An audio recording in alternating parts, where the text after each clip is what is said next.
Hello, this tutorial is for you office users who are using the RoadDirect web system, also known as the calendar view. So first off, if you're not logged in already, go to the www.roaddirect.co.nz, which takes you to the home page, and then up the top right hand corner, click the login, put your credentials that you've been provided, click login. If a wee pop-up save, remember, do that, makes it more efficient for next time. Once we've logged in, as you normally would do, save this as a web browser on your desktop, so it's nice and handy and convenient for next time. Once we've logged in, I'm going to give you a quick whiz around the block. By scaling the screen, by zooming in with your mouse or changing the percentage ratio of the screen, you can see that changes how you might want to view the RoadDirect system. So the more you zoom in, it ends up more of day by day on top of each other. And if I zoom out, I can get more days in there. So just set that to whatever your preference is. I'm just pushing the Control Plus button. There's all different ways to change the size of your screen. I'm not going to get into that nitty gritty, but you know, personal preference, you can set it up like that. The next thing to do with core display as you're first in to remember is up the top here, I've got it set to so many days ahead. Now that's how many days ahead I want it to display. You can see I've got 7 days. If I'm only ever really looking 3 days ahead, do just set it to that. The reason being, every time you make a change and it's reloading the screen, it's not reloading multiple days. If you've got it set to 30 and wonder why it takes a bit longer to load, maybe tweak that back. Whatever you got set to, it will remember that by default. You can also jump around, so if I change dates and go forward to next week, it'll then load that date plus 3 days because I've got that setting up here. And you can also click a remember me, so every time you make a change, say you're just working on a week ahead and I make a change and I say allocate a staff member, every time your screen reloads, it's going to load to that date. So it's stuck ahead of time now to the 22nd of April. Untick that. And then click refresh on your browser, just the same way you refresh any browser. When it refreshes, it'll take me back to today's date. The next thing to sort of show you these top filters are, you can filter by the person doing the job. So if I set it to Alfredo, I'm just saying their jobs only. So you can filter it by who's been allocated to do the job. So I'll go back, filter by all users. You can also filter by road type, so if I just want to see Cat A roads or I just want to see Cat B roads, you can filter it. That might be because you really want to lock into the higher speed roads when you're managing jobs. Obviously this is for your TTM managers and anyone allocating staff. This is the staff scheduler, the calendar, the web system of it. If you're an actual TTM worker who are using the system to view your jobs, TMPs and record time, please watch your video. It's more sculpted around what you'll be doing in your role. This one here is more for people loading jobs to the system and using the job scheduler side of things we can see here in calendar. Again, there's a separate video for your TTM workers, your STMS out on the road and that sort of thing. Okay, the next thing to know, which is probably one of the most important, we've got jobs loaded as you can see here. That's how we see them on the calendar. You can add jobs by pushing the plus button.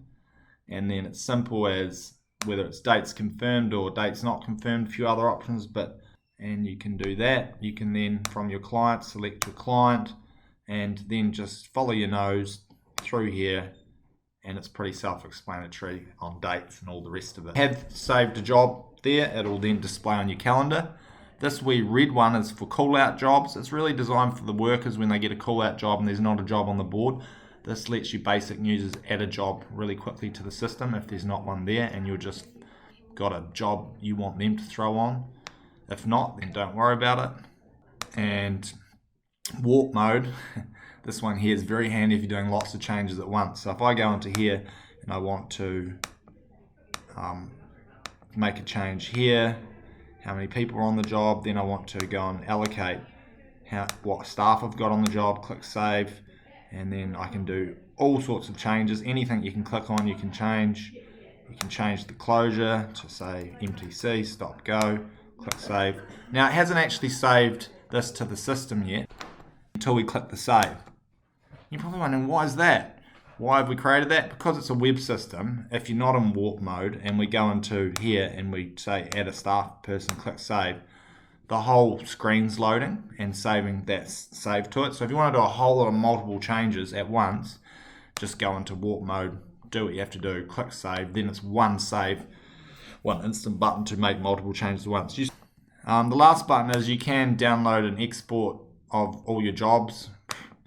Probably one, really up to you how you want to use that. So as you can see there, it's done a data dump of what you're seeing on the board. That's going to data dump whatever you're looking at. So if you want to see more, change the days ahead or use the filter buttons and then do the export. And okay, so let's get into the actual overview of the rest of the data. It's just a quick spin around the block. The settings I referred to before in here, go to the settings and you can manipulate the job booking drop downs and make things mandatory and whatnot. You want to do that very early on in the setup if you haven't already. Now there's a video on that page if you go to it. So just go to this page here and there'll be a video icon. You can watch the tutorial on that. So I don't want to get into the nitty gritties there, but each of those functions has a video. So wherever you are in the system on a feature, there'll be a video for it. If not, reach out to our technical support. Let's go back to the calendar. Dashboard's probably one of the other key things to look at. Each time you save a job, if you've put that the TMP's not made, it's going to land here. Again, I won't get into the nitty gritty here because if you go into your system right here now, you'll see a YouTube video all about this and I'll let you watch that separately. Go back to the calendar. But those were two key things to look at, the dashboard and the settings, hence why I just wanted to skim on those now.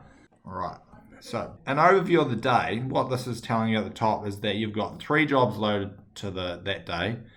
2 of them are labour jobs. You need 4 staff required and you've got 24 available. So it's telling you as you're each loading people to the board how much capacity you've got. So you've got 24 people available to you because you've loaded them in the system that way.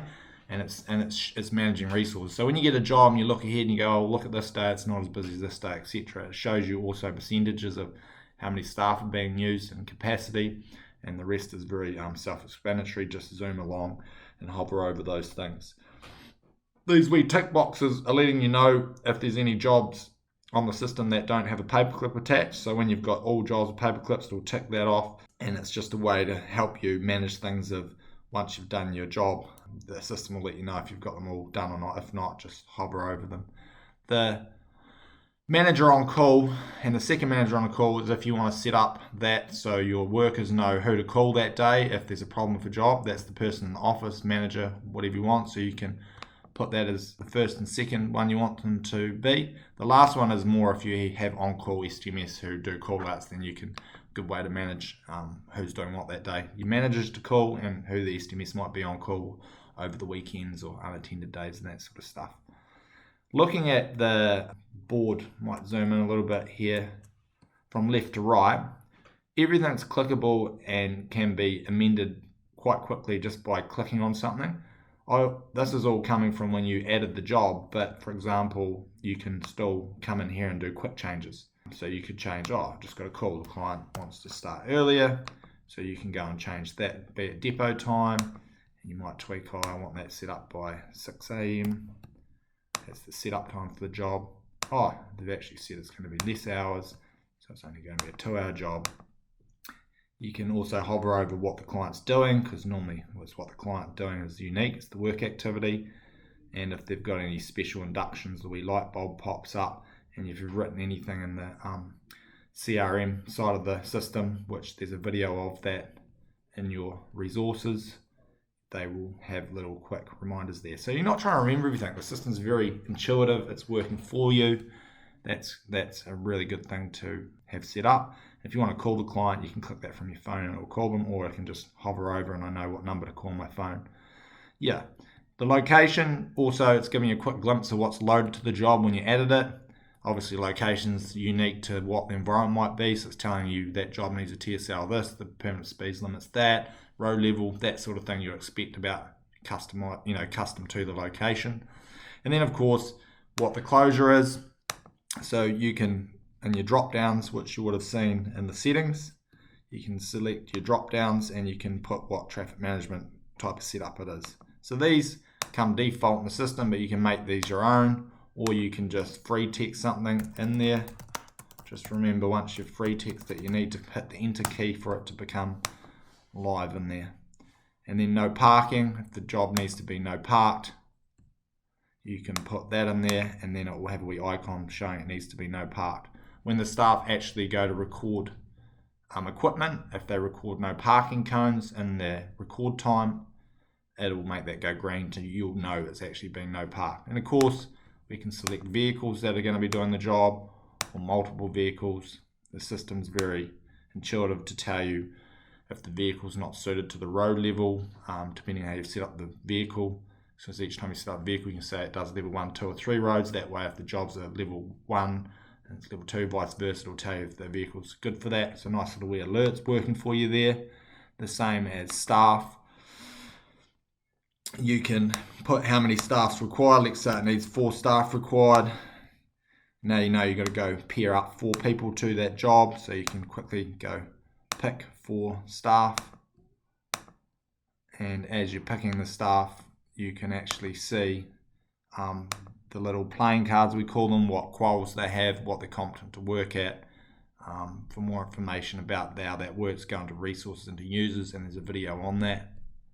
And of course, if the system knows the vehicles are manual and they've got only an automatic license, it'll start to bring up alerts. Or if they don't have a driver's license, so you're not trying to remember what staff have what, if you set up the staff right, the job right, the system's working for you. And just a reminder at this point, if you do want to make lots of changes, go into warp mode, boom, boom, boom, and then when you click save, it's pressing them all out at the same time. And at the very end, obviously, we can click and see what TMPs are attached. Click on the TMP and it'll open the PDF for you. Yeah, so very, very much that's the quick blast around the block. And just a few final things to finish off. In the dot menu, there's a couple of extra quick things you can do in here, like quick edits, like move the job, extend the job on the calendar without going in and clicking the edit button, and a few other things that'll pop up. Recording your time to a job, that's going to be more for your staff who are actually recording time to the job. Click on that and you'll see a YouTube video about how that works. Depending on the user that's using the system, if the dot's not there, the field workers will have a wee open job icon, which brings it into a mobile friendly open job for them. Because you're an office user watching this video, you'll get a dot menu. Yeah, so thank you very much for watching, and just a really quick recap. We've got a visual whiteboard here of what jobs we're doing in order of start time. We've got our name of our clients, where they're working, hover over information, type of traffic management job they're doing. Doesn't need to be no parts here, you can organise that the day before. And vehicles and people, obviously 2 big things of what we need in any industry, especially in traffic management. Allocating staff, you can see the paperclips attached, and a few more extra options in the dot. If the paperclip is going orange or red, it means it's about to expire because of the dates you would have put in when you've added the job. So it's a nice visual array of what's going on in your company. Don't be shy to go and click on any of these up the top. Again, once you click on them, there'll be a wee video relating to how that works, and I've spelt out the main ones you might be wanting to look at, which is settings, resources, TMP dashboards, especially if you're a planner.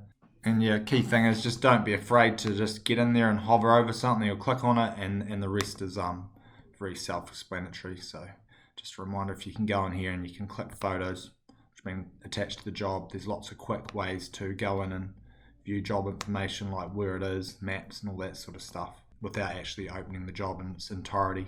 If I did want to do an edit to a job within it and there wasn't a quick function, it's just the dot menu, view job. Now it's bringing up that same display. We click edit that you've seen when we're adding the job from scratch, and you can change anything in there. The other shortcut menu is just driving you to that particular piece of information without coming into here. That's the main big difference. Thank you very much for watching.